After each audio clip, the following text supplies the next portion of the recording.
I never believed in chance encounters until that rainy afternoon in October. Chicago was still unfamiliar to me then. Its streets too wide, its people too fast, its skies always bruised with gray. I had only lived there for a few months, and despite the city's constant motion, I felt like I hadn't moved an inch. I went from work to my apartment and back again like clockwork. No detours, no surprises, no connections. I convinced myself I prefer it that way. Then I met Mason. It happened at a small bookstore cafe, tucked between a flower shop and a laundromat. I ducked in to escape the rain, figuring I'd kill some time browsing until the weather passed. The bell above the door jingled behind me, the kind of sound that reminded you of warm bread and old movies. I wandered into the fiction section, wiping my glasses on my sleeve when I heard a voice behind me. "You've read that one." I turned. The guy was tall, a little older than me maybe, with a hood pulled halfway off his damp hair and a coffee cup in his hand. He pointed to a book I had half pulled from the shelf, an old Murakami novel I'd meant to finish years ago. "I've started it," I replied, unsure if he was making conversation or genuinely interested. He nodded. "Don't. The ending's the kind that ruins the beginning." I laughed quietly, not because it was funny, but because it felt like the first real human interaction I'd had in weeks. "Any recommendations, then?" He took a sip of his coffee and looked past me at the shelves, thinking. "Try The Last Blue Summer. It's written like poetry, but hits like heartbreak. You'll like it." I found the book where he pointed and turned it over in my hands, pretending to read the blurb while sneaking glances at him. He didn't look away. "I'm Mason, by the way," he said. "Jordan," I said back. We shook hands, and I remember that moment more vividly than most others. Not because it was some cinematic instant of destiny, but because I felt something small, something that curled up inside me and whispered, "Pay attention to this." We talked for maybe 10 minutes, books, music, how overrated oat milk was. Then his phone rang, and he apologized with that kind of effortless charm that made you want to forgive anything. He left, and I stood there holding the book he'd recommended like it was a ticket to something unknown. I read the first 3 chapters that night. The second time I saw him, it didn't feel like coincidence. Maybe the universe wasn't random after all. It was a week later, and I was at the same cafe, though I told myself it was just to read, not to wait. He walked in, caught my eye, and smiled like he'd been expecting me. This time, he bought me coffee and asked if I wanted to sit with him. I did. We talked for hours. I learned he worked in tech, something to do with data visualization at a growing startup. He'd lived in Chicago his whole life, but said he still found corners of the city that surprised him. I told him about my job at a design agency and how I wasn't sure yet if I liked it or if I just liked the idea of liking it. He laughed and said that was the most honest thing he'd heard all week. There was no grand confession of feelings, no electric touch, no music swelling in the background. It was just easy, uncomplicated in a way that felt impossible. He looked at me like he was really listening. He made me feel visible. We started seeing each other more after that. Texts turned into daily phone calls. Coffee dates became dinners. I found myself looking forward to things again. I started taking different routes home, just in case they passed somewhere he might be. My world, once quiet and colorless, started to hum again. Mason had a way of making the ordinary feel cinematic. A walk through the park felt like a scene in a movie. Even silence between us didn't feel empty. It felt like something shared. The first time we kissed, it was late. The rain had returned, like it always seemed to. We were standing outside his apartment, both of us lingering in the doorway longer than we needed to. I'd said something dumb about the weather, and he laughed, reached out, and pulled me in. It wasn't rushed or uncertain.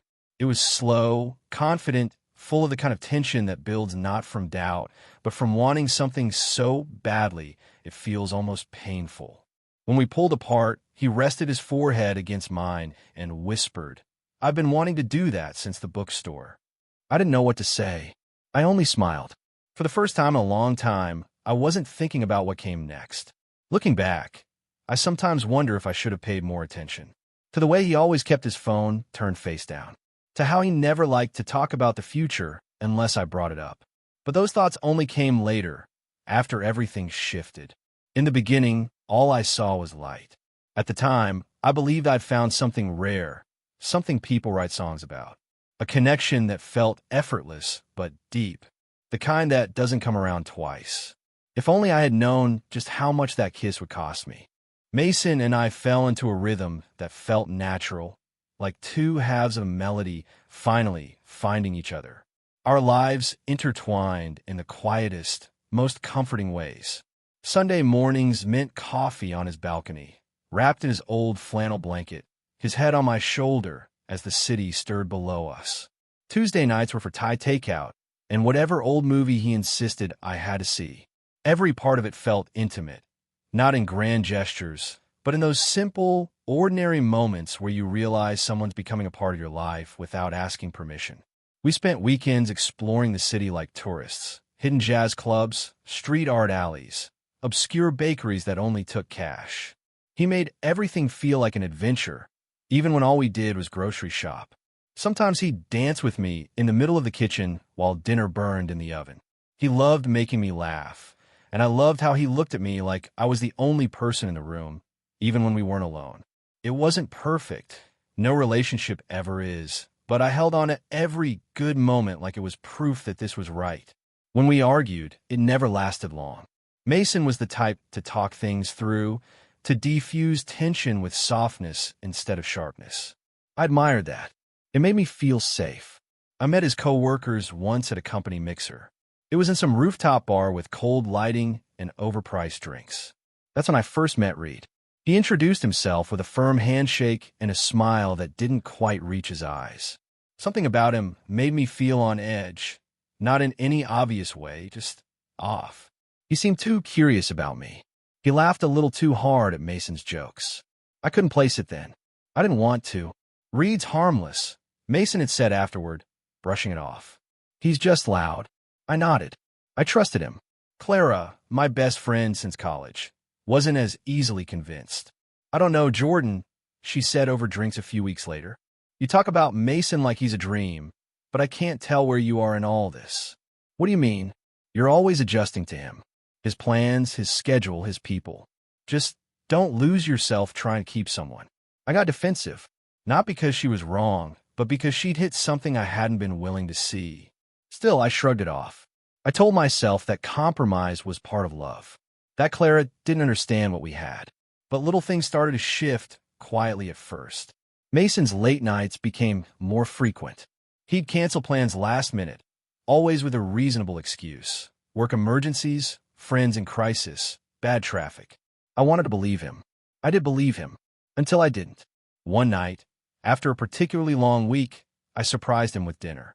I waited outside his apartment for nearly an hour before he finally answered my calls. His voice was rushed, apologetic. I'm stuck at the office, he said. I'm so sorry. Can we rain check? Of course, I said yes. But something in me felt hollow after I hung up. I stood there for a while, watching his building, heart thudding in my chest like a warning. I wanted to go home. I should have, but I didn't. I walked 3 blocks to a quiet bar Mason had mentioned before, a place he said his co-workers liked to go after late nights. I told myself I just wanted to see if his story added up. I didn't want to catch him. I didn't want any proof. I just needed to know. And there he was, sitting at the far end of the bar, drink in hand, laughing, smiling, with Reed. They looked close, too close.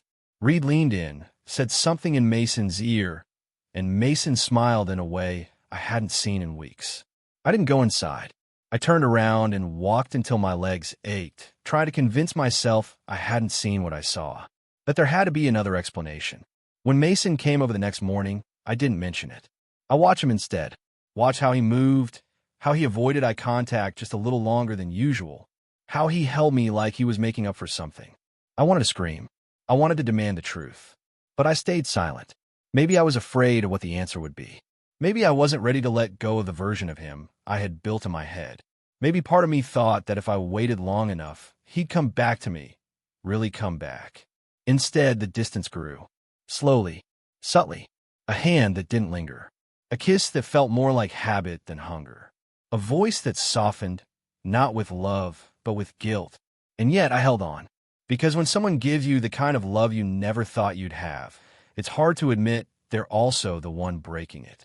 I remember the night we danced in his apartment after he'd made us dinner.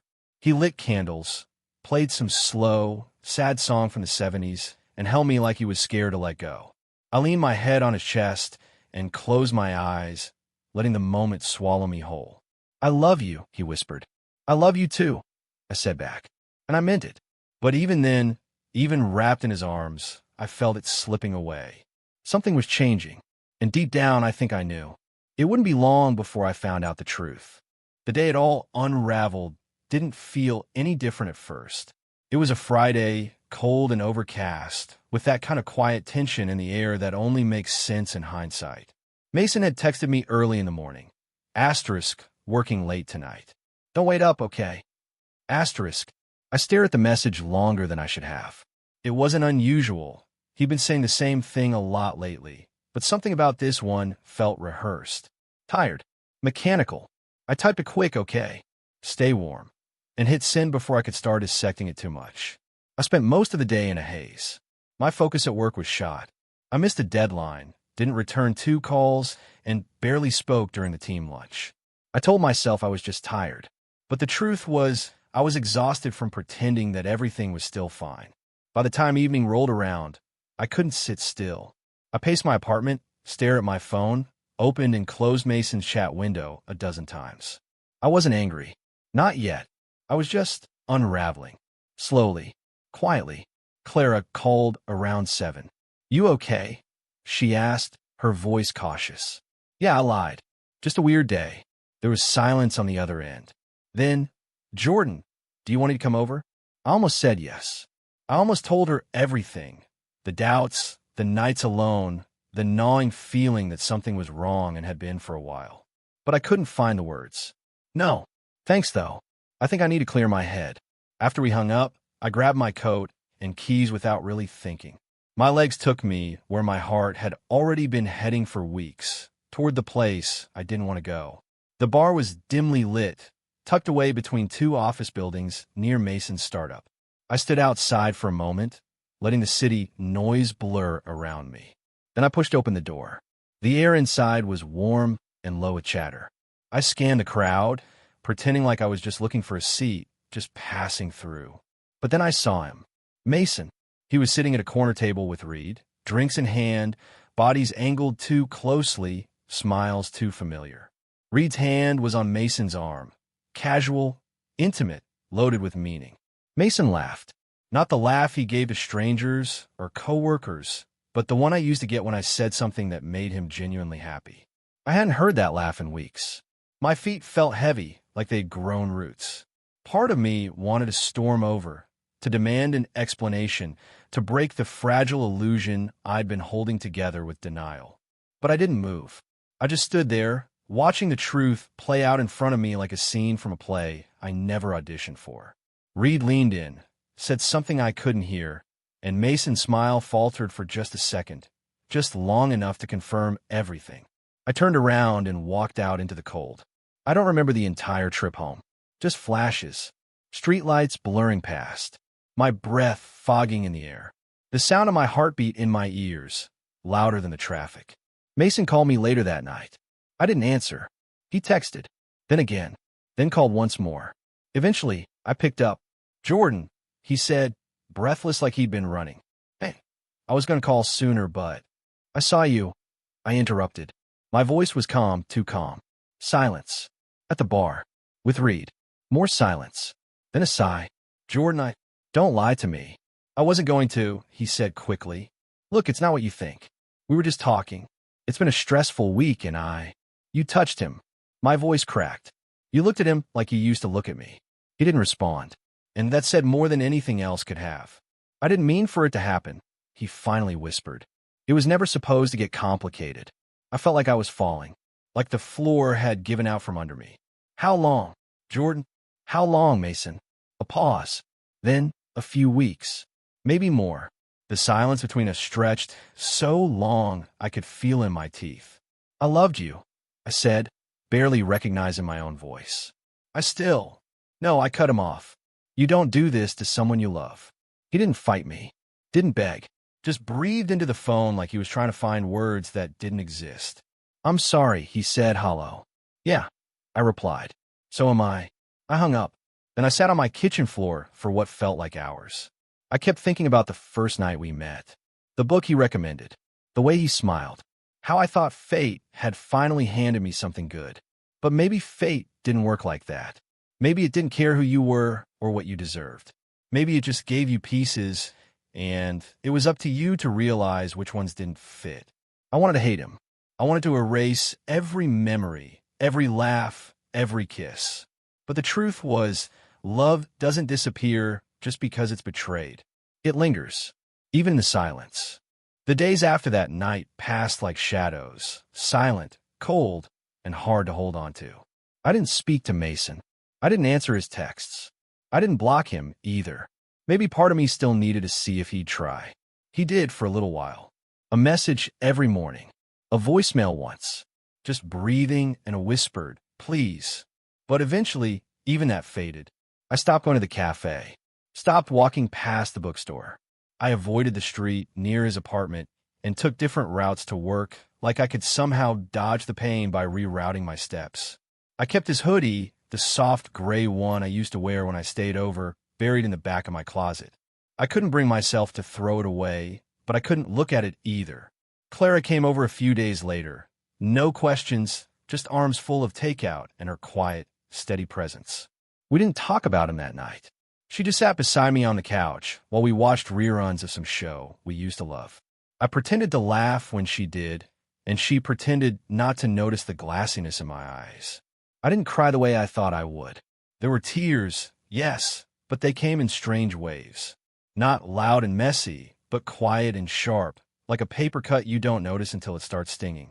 I try to move forward, try to fill the space he left behind with routine. Early mornings, long walks, solo dinners with music playing just loud enough to drown out my thoughts. I went on one date, maybe two. Smiled through awkward conversations with strangers who didn't know how I took my coffee or that I hated mustard or that I used to sleep better with someone breathing beside me. But nothing stuck. I wasn't ready. Or maybe I was just still holding on to something I couldn't name. One night, a month or two later, I opened my inbox to find an email from Mason. The subject line was blank. I hovered over it for a full minute before clicking. It was long, almost a letter. No excuses. No explanations, just memories, things I had forgotten, the way I hummed when I concentrated, the way I curled my toes when I was cold, how I once told him I didn't believe in soulmates, but maybe he was changing my mind. And then I broke something that I didn't know how to fix. I stared at that line for a long time, not because I wanted to forgive him, but because it was the first time he didn't try to rewrite what happened. He named the damage. I didn't reply. I never intended to. Instead, I closed my laptop, pulled out a notebook I hadn't touched in months, and started to write. Not to him, not even about him. Just words. My words. Pain shaped into sentences. It helped. A little. Healing wasn't linear. Some mornings I'd wake up feeling light, like I'd shed something. Other days, I'd hear a song or see someone with his posture on the train and feel my chest cave in all over again. Grief is strange that way. It doesn't ask permission. It shows up on your doorstep, uninvited, and stays as long as it wants. But slowly, I started rebuilding. I took a weekend trip alone, just me and the road, and a playlist that hurt in all the right places. I visited the art museum Mason never wanted to go to, and spent 2 hours staring at an abstract painting that looked like how I felt. I said yes to dinners I would have declined, laughed at jokes that didn't carry any ghosts. I started sleeping without checking my phone first. And one day, I realized I hadn't thought about him in over a week. Not really. Not in the way that made my chest ache. It wasn't that I stopped loving him. It's that I started loving myself more. Clara noticed it first.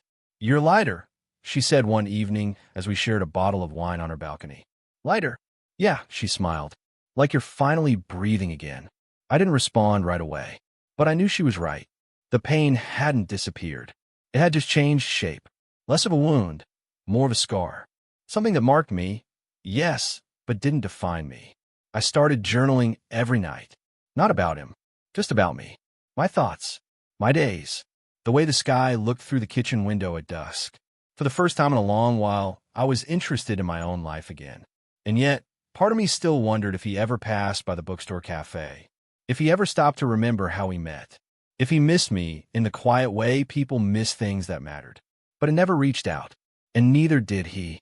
Maybe we both knew that love, once broken in that way, couldn't be rebuilt. Not with time. Not with words. Some endings aren't dramatic. They don't explode or shatter. They just fade. And somehow that's harder. Because it means you have to live with the echo. Almost a year had passed before I saw him again. It was late spring, the kind of day where the wind was soft and the sunlight lingered, reluctant to let the evening in. I just finished running errands downtown and decided, almost without thinking, to take the long way home. My feet carried me to streets I hadn't walked in months, past familiar storefronts, through quiet intersections, toward that little bookstore cafe we used to love. I stood across the street for a moment, hesitating. I wasn't sure what I expected to find. Maybe closure, maybe just a memory. But what I didn't expect, what made my breath catch, was to see him. Mason. He was sitting at one of the sidewalk tables, alone, a paperback in one hand and a half-empty coffee cup in the other. He looked older somehow. Not in a physical sense, he still wore the same kind of denim jacket, still had that casual way of slouching into his seat, but something about him had quieted. His shoulders were lower, his smile absent. He hadn't seen me yet. For a moment, I thought about walking away, slipping back into the current of the street, and letting time preserve the silence between us. But my feet held still. My heartbeat thudded in my ears, not with panic, but something softer, something like finality. He looked up. Our eyes met. There was no jolt, no rush of anger or longing, just stillness, recognition, the kind that belongs to two people who once knew each other in ways no one else ever had. He didn't get up. He didn't wave. He just nodded, and I nodded back. Then I turned and walked on. It wasn't dramatic. It wasn't cinematic. It was quiet and strange and strangely peaceful. For so long, I had imagined that seeing him again would tear something open, that I'd crumble or rage or ache in some unbearable way. But instead, I felt something let go. Not him, exactly, but the weight of him, the shadow he'd cast, the version of me that had needed him to explain why. I didn't need it anymore. I went home and opened my windows to let in the soft breeze. I played a record I hadn't listened to since before things fell apart. I cooked for myself. Not a frozen dinner, not takeout, but something warm and intentional. And then I sat down with my journal and wrote for 2 hours straight. Not about him, about me, about the way I had learned to be alone without being lonely, about how the world had started to look interesting again, how I had rediscovered the quiet pleasure of a morning walk, the taste of my favorite tea, the way a song could make my chest swell without bringing tears. I wrote about how I had found joy again, not in someone else, but in myself. Mason had once been the center of my world. Now he was a chapter. Important, yes. Shaping, certainly. But no longer everything. I don't regret loving him. I regret who I became to keep that love alive. There's a kind of freedom that comes when you stop hoping for the past to return. When you accept that some people are meant to be lessons, not lifelines. That night, I stood by the window and watched the city breathe. The world kept turning. The lights flickered on one by one. People passed below, laughing, rushing, living. And so was I, still single, still learning, still healing in quieter ways now, but whole. I didn't need a new love to complete the story. I just needed the courage to close the old one. Somewhere out there, Mason still exists. Maybe he thinks of me sometimes. Maybe he doesn't. Either way, it doesn't matter. I carry the parts of him that mattered and leave the rest behind. Some love stories don't end with forever. Some end with understanding. And in loving him, I found my way back to me.